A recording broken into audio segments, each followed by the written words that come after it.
I'm very glad to be a participant in this event.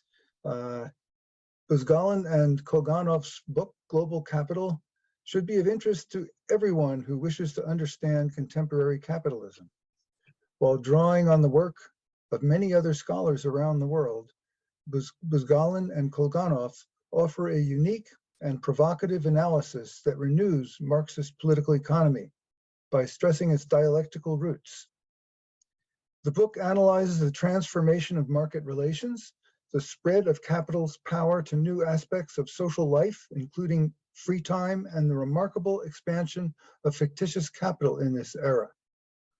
I think it is notable that they distinguish between the stage of finance capital that emerged around the turn of the 20th century and financialization, the form of capitalism that we observe recently.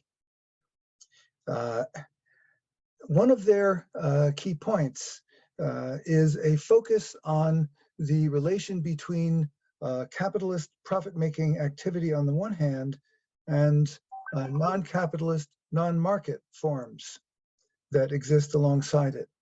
The capitalist mode of production is inherently incomplete in that it cannot be the only form in a society. And one can see this most clearly in the basic process of exploitation of labor, which requires the reproduction of the working class. The reproduction of the working class cannot be carried out within capitalist profit-making institutions. If it were, then workers would have to be, after they're produced, would have to be the property of those institutions and be sold or rented, and it would not be a system of free labor.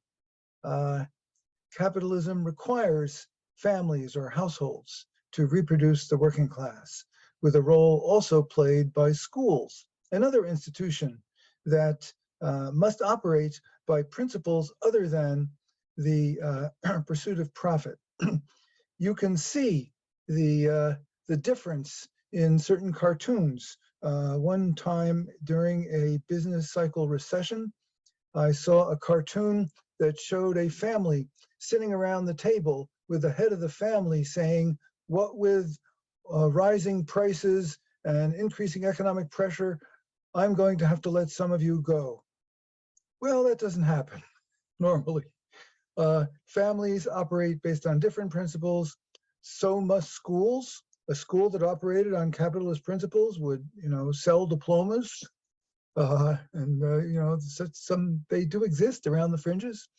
And states in their internal relations must be different from the pursuit of profit. It's called corruption when it happens in a state, but it really means the intrusion of capitalist principles into the state.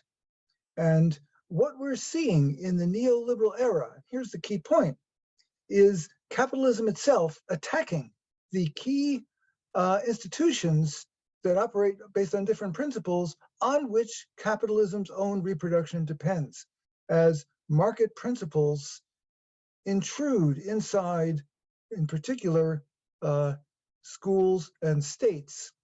For families, it's a little different. Families are being undermined by the ever-increasing hunger of capital for wage labor.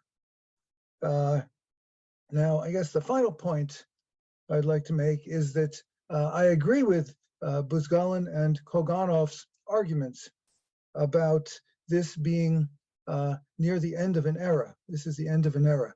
In my book, The Rise and Fall of Neoliberal Capitalism, I argue that the neoliberal form, which emerged around 1980, had a period of relative stability in which it was serving the needs of capital and producing relatively long economic expansions, fostering the rapid growth of wealth on the part of members of the capitalist class.